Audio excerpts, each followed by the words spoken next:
السلام علیکم ورحمۃ اللہ وبرکاتہ۔ عورتوں کا غسل کرتے ہوئے اور وضو کرتے ہوئے ناک کی نتھنی اور ایسے ہی کان کی بالی اتارنا ضروری ہے یا نہیں ہے، یا پھر بغیر اتارے ہوئے غسل ہو جاتا ہے یا نہیں ہوتا ہے، اور وضو کا کیا حکم ہے، وضو بھی ہوگا یا نہیں ہوگا۔ دیکھیے اس مسئلے میں پوری کلیئر کر لیجئے۔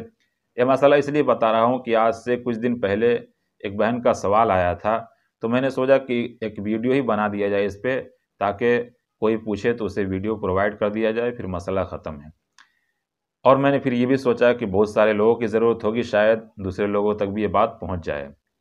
تو دیکھیے غور سے ایک بات کو سنیے گا کہ غسل میں اور وضو میں دونوں میں الگ الگ مسئلہ ہے۔ سب سے پہلے آپ غسل کا سمجھ لیجئے۔ غسل دو طرح کا ہوتا ہے، ایک ناپاکی کا غسل، ایک پاک ہوتے ہوئے بھی غسل کرنا۔ اگر ناپاکی کا غسل ہے تو ناک کی نتھنی ہو یا کان کی بالی ہو، اس کو اتارنا ضروری تو نہیں ہے، لیکن ہاں یہ دیکھنا پڑے گا کہ بغیر اتارے ہوئے صرف ہلا لینے سے، اگر نتھنی ہے اس کو صرف ہلا لیں گے یا گھما لیں گے تو پانی یہاں ناک کے سارے حصے تک پہنچ جاتا ہے۔ ایسے ہی کان کی بالی کو صرف ہلا لیں گے تو کان کے سارے حصے تک پانی پہنچ جاتا ہے اور ناپاکی کا غسل ہو جائے گا۔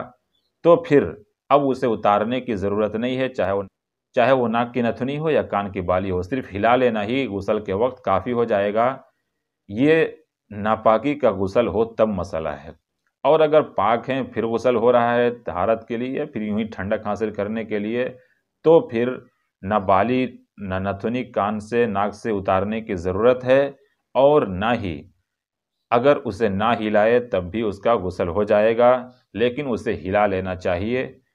پاکی کا مسئلہ الگ ہے، ناپاکی کا مسئلہ الگ ہے، ذرا اچھے سے سمجھ لیں۔ ناپاکی کا غسل ہے اگر ہلانے سے اگر پانی پہنچ جاتا ہے تب تو ناک کی نتھنی بالی وغیرہ اتارنے کی ضرورت نہیں ہے، اور اگر یہ ہلانے سے پانی نہیں پہنچتا ہے تو پھر اسے اتارنا پڑے گا اور اس کے بعد غسل کرنا ہوگا۔ اب بات کرتے ہیں وضو کی۔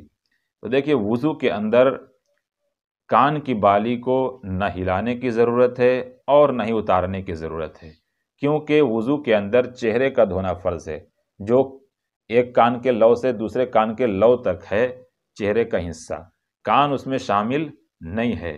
تو اس سے پتہ چلا کہ ہمارے معاشرے میں اس کا مطلب مسئلہ بھی نہیں معلوم ہے، وضو کے فرائض بھی نہیں معلوم ہے، بڑے افسوس کی بات ہے۔ تو سب سے پہلے تو یہ کلیئر کر لیں کہ وضو میں کان کی بالی کو نہ ہلانا ضروری ہے نہ اتارنا ضروری ہے، کیونکہ کان کا حصہ یعنی کان چہرے میں آتا ہی نہیں ہے، جو دھونے کے لیے فرض ہے۔ ہاں ناک کی بالی کو اس میں غور کرنا پڑے گا کہ ناک کی بالی اگر ایسے ہے کہ ہلا لینے سے ہی پانی ناک کے حصے تک پہنچ جاتا ہے تو پھر صرف ہلا لینا ہی کافی ہوگا، اس ناک کی نتھنی کو اتارنا ضروری نہیں ہے۔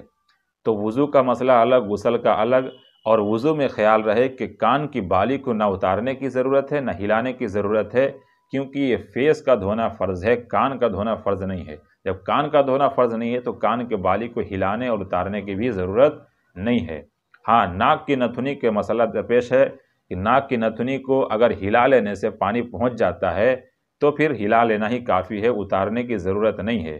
لیکن اگر صرف ہلا لینے سے کام نہیں چلتا ہے، یعنی پانی نہیں پہنچتا ہے، تو پھر آپ کو ناک کو نتھنی اتارنی پڑے گی اور اس کے بعد اتار کر وضو کرنا پڑے گا تاکہ چہرے کا تمام حصہ دھل سکے۔ آئی ہوپ کہ مسئلہ کلیئر ہو گیا ہوگا کہ ناک کی نتھنی میں اور کان کی بالی میں کیا کرنا ہے نہیں کرنا ہے۔ یعنی غسل میں ناپاکی کا غسل ہو تو صرف ہلا لینا ہی کافی ہے اگر پانی پہنچ جاتا ہے، اور ناپاکی کا غسل نہیں ہے تو پھر نہ اتارنے کی ضرورت ہے، اور اگر نہ ہلائے تب بھی غسل ہو جائے گا، کوئی مسئلہ نہیں ہے۔ اور وضو ہے تو کان کی بالی کے لیے کوئی مسئلہ نہیں ہے، ناک کی بالی کو اگر ہلا لینے سے کام ہو جاتا ہے، بھیگ جاتا ہے، تو پھر اتارنے کی بھی ضرورت نہیں ہے، ہلا لیں بس کافی ہو جائے گا۔ السلام علیکم۔